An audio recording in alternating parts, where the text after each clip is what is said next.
joining Sundowners with Panache World, our little endeavor to introduce to you and celebrate the living souls behind very fine properties and resorts. My name is Sanjay Raman. And I'm Loveleen, and you know us both from Panache World, most of you who have joined in. And yeah, we've been pretty jobless for the last 3 or 4 months, given the fact that all hotels were closed and flights were not there, and they're still not there.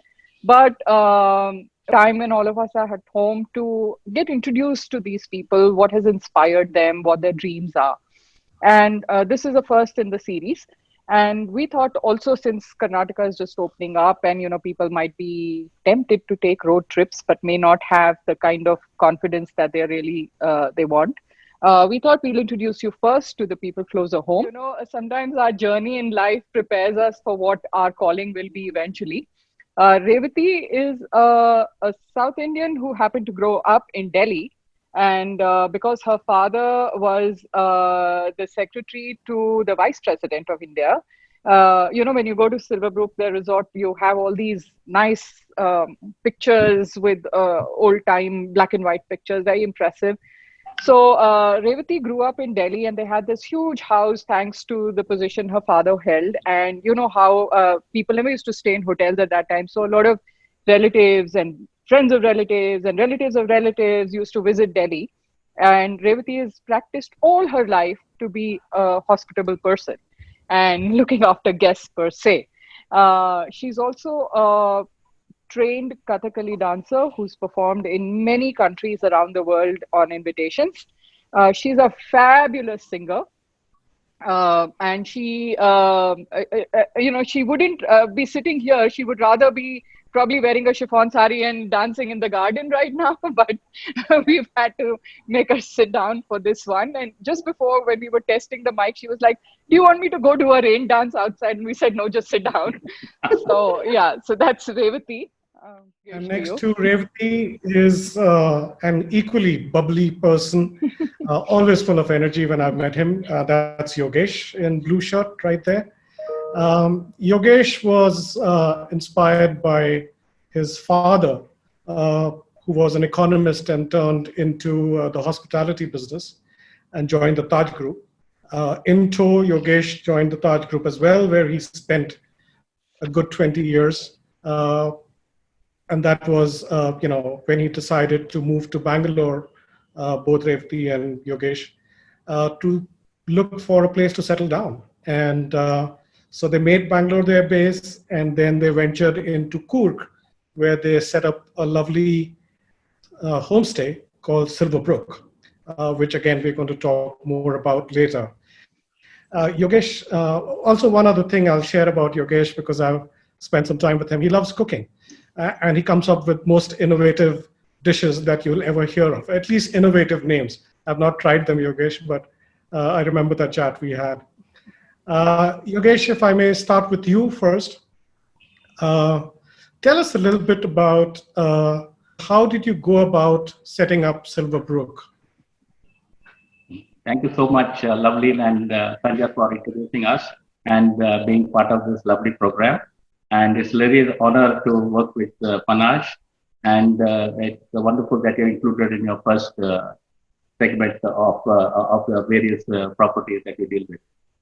Well, it's been a long journey. Early on in life, since my father was an economist, he was working for the United Nations, we got an opportunity to travel the world. We spent many years in Africa, then we've seen Europe when we were very young.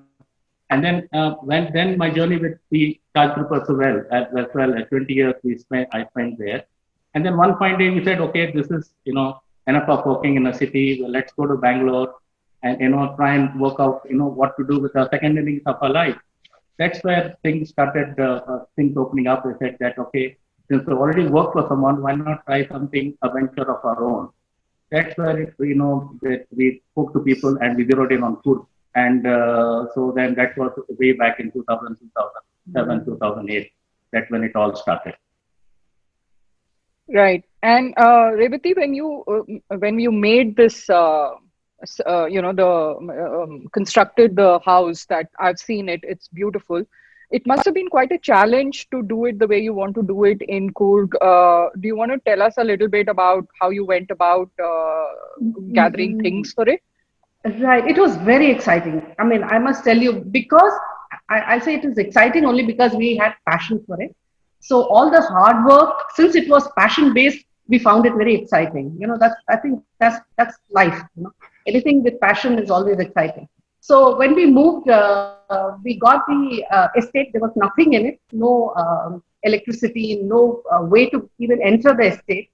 So from that scratch, we built the beautiful house that we have, and we rent it out. The only thing that we were very particular when we were building the house was that we wanted to use, old doors, windows, pillars, salvage from broken down homes, so that we kind of reuse the wood. We didn't want to use new wood. That is our way of not only conserving nature, but also conserving culture, because these all speak of some big culture that they come from. So that was one thing. And the other was, we have these beautiful tiles on the floor, which are handmade tiles. And 15 years ago, Atangudi tiles was really unknown. The tiles that they come from a village called Atangudi. So we wanted to encourage the artisans there. So we got Atangudi tiles, we brought them here, got this done. So these are the two things. And of course, a lot of other eco initiatives like water harvesting and natural way of heating water. So these things were incorporated while we were constructing the house. Okay. Many years ago, I think almost 15 years ago, the first time I ever went to the UK, and I went to Lake District, and I saw, we have Scotland of India, and, we must do bed and breakfast. So I very excitedly booked a bed and breakfast for myself and my friends. And when we went there, it was such a disappointment because it wasn't a bed and breakfast, because it wasn't a homestay. It was just a cheap accommodation. And whereas in my mind, a homestay is like how you've described it, that somebody has built it with a passion, it's somebody's home, you serve with love. And in my mind, homestays should be at least equal to, if not more expensive than hotels sometimes, because there is a certain kind of experience involved with it. A lot of people at that time, I felt, did not understand what a homestay meant, or what a bed and breakfast meant. Have you faced any such problems, initially with clients coming with guests coming with the wrong information or with wrong expectations? See, what happens is when guests call us directly, there is no issue because we explain what we are. Similarly, when guests come through travel agents, that's where I feel travel agents play a lot of important role there, because they kind of explain what you're in for. They have all the information. So then we don't have any issue when guests come through a travel agent, because they know what a homestay is. We do have some issues when we get booking directly from OTAs. Like OTAs are people are online travel agents who you just click and you book. Because many people at that point of time don't know what a homestay is. They think it's something like a hotel, So there you get, I feel that people do get disappointed initially, but now I think the concept of homestay has become quite popular. So now they know what it is. Now they understand, yeah. I get it. Yeah. So initially we did have issues, yeah. Why did you name it Silver Brook, if I may ask? What's behind the name? Yogesh, can you answer that? Yes, in fact, this is Silver Brook is situated very much in a forested area, and there are a lot of silver oak trees growing in the estate, which the people have planted, and it is the only tree which can be cut and sold without the permission of the forest department once it reaches a certain girth, and is also where the pepper vines can grow easily. So the silver oak trees were very predominant there, and there's a small stream flowing in a nice rugged rock stream flowing in the hills. So we named it, that's called it's Brook. Running through our estate. Yeah, so it's well within the estate. So that's why we got the name of Silver Brook.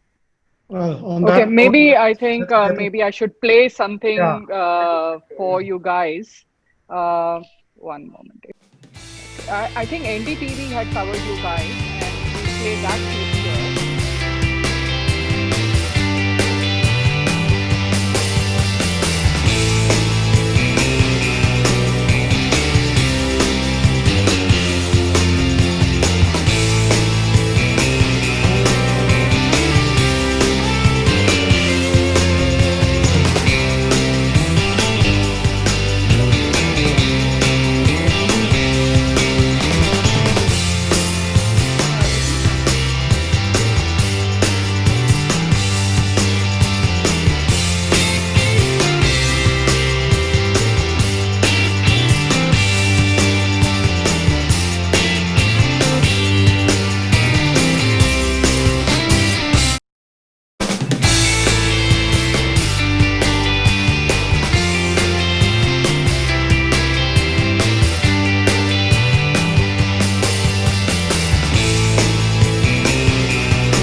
Revathi, let me come to you. You mentioned about the homestay and how that experience can be different. We're talking about expectations, etc. But for some, it can be also a very experiential stay, because I think the interaction between the owners, which is the both of you, with the guests is much more sort of intimate, and oftentimes it sort of turns into friendships. I know you mentioned a couple of stories to me, but do share with our audience here, a couple of such incidents that would have happened, which have become memory for you now. We've got a number of stories, and we really don't want to. We can go on, and the whole night we can keep talking about those stories. But definitely, as you're saying, life-changing experiences for some happened when they came to Silverbrook. Not because of us, of course, we also were part of the whole thing.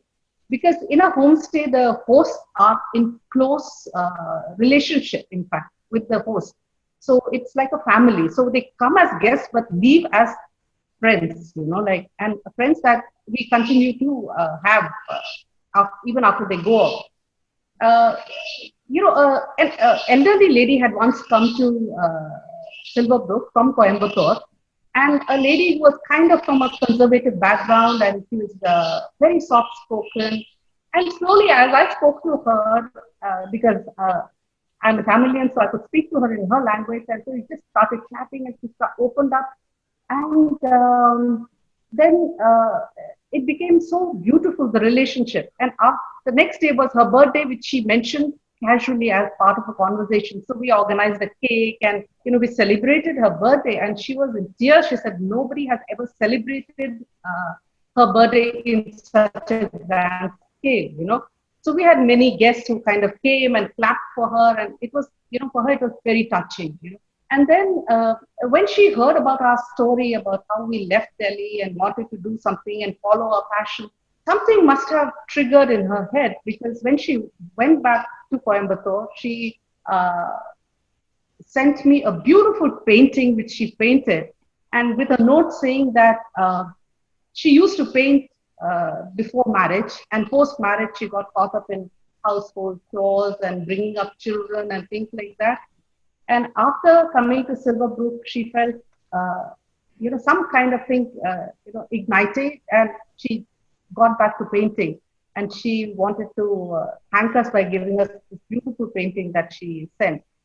That was one story which really touched me, because even if we could do that to one or two, I mean, we're talking of a better world, seriously.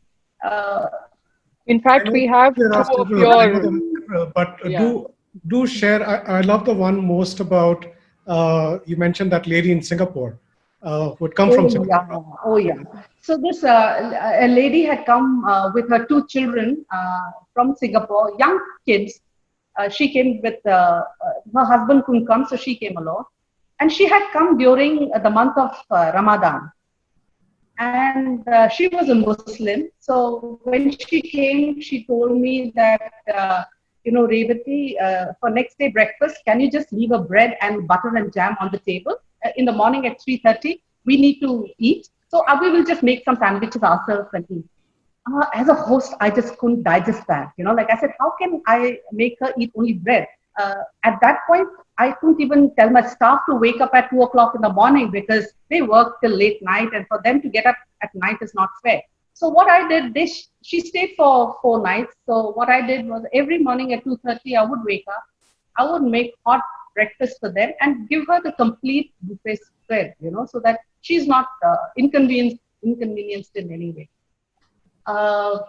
So when she left, and she was like literally in tears, and she said, whatever dua that I am supposed to get because of keeping the fast has now gone on to you, because the way you have taken care of us.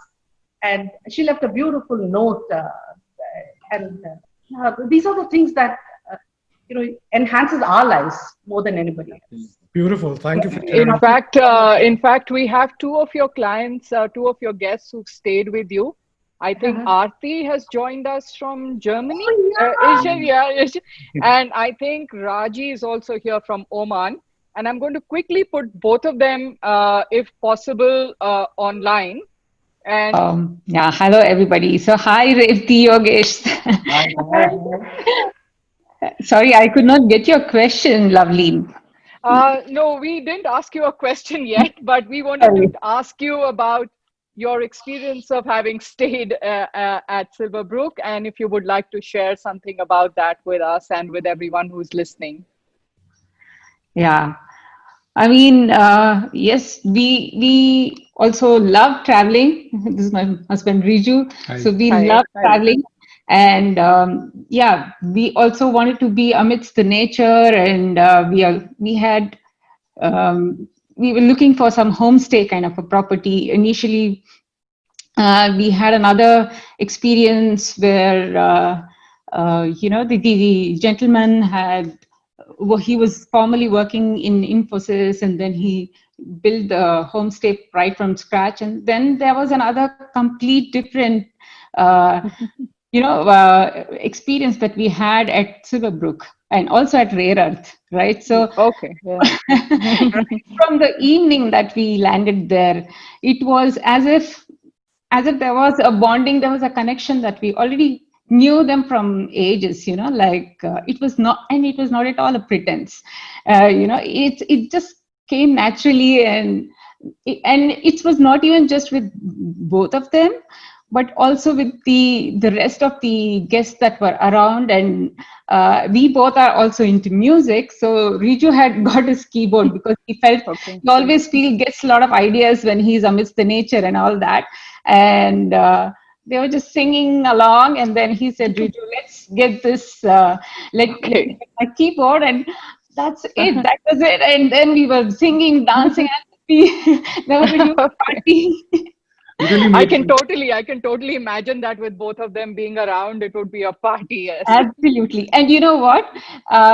They visited us also in Germany, and I was like, oh, I'm the host, I need to make things ready, and that was not at all the case.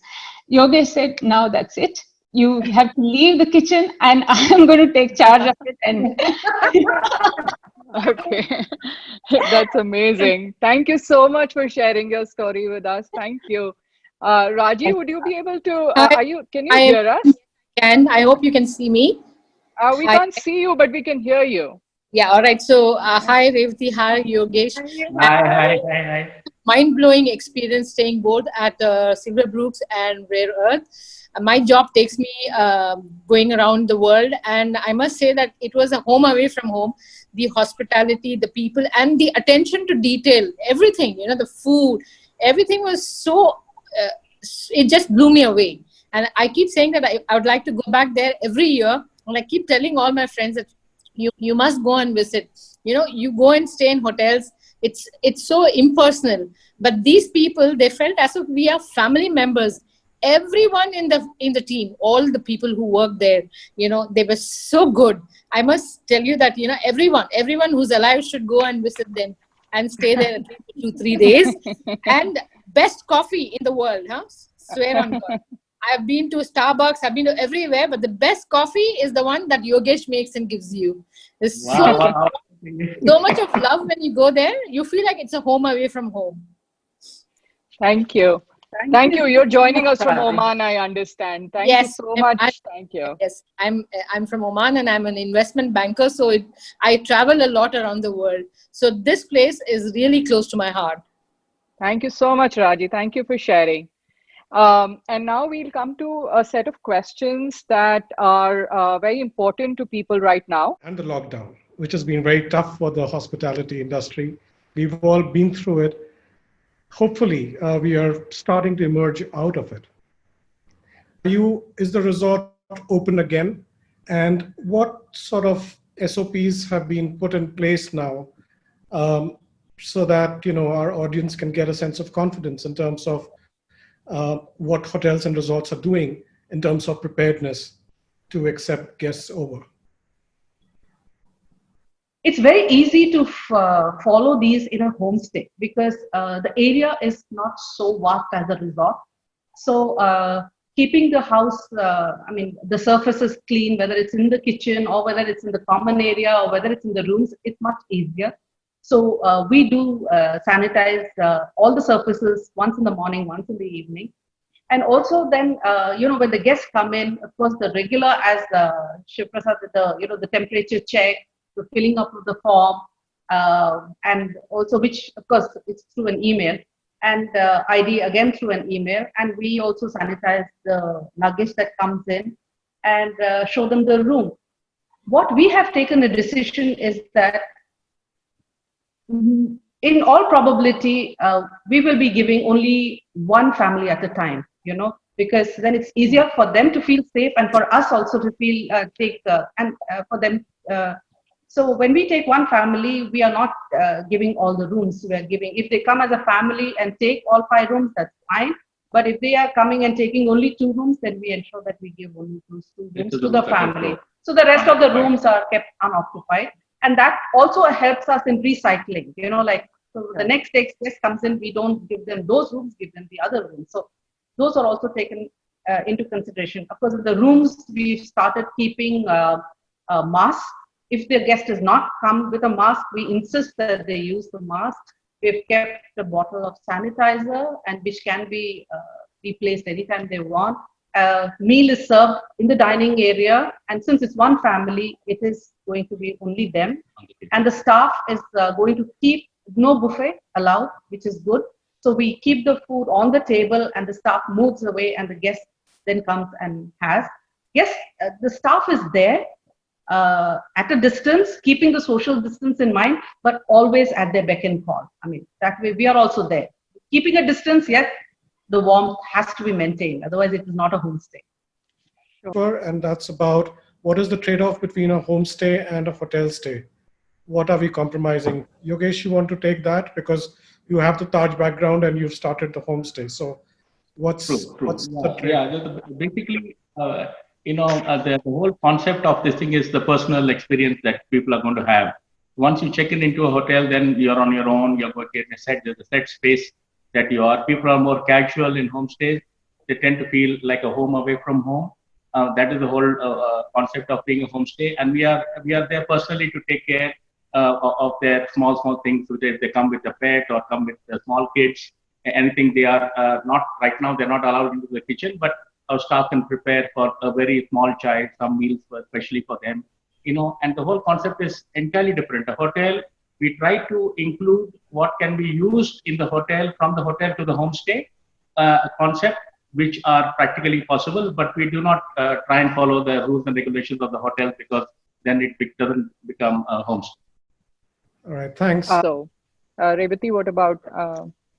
Right. See, in Silverbrook, again, we have not increased the tariff at all, because, see, the pandemic has struck not only the hospitality, it's a world phenomenon. Wherever you are, you've hit with it, So it's not fair on our part to increase the tariff, because somebody who's coming in has also been hit indirectly, somewhere or the other.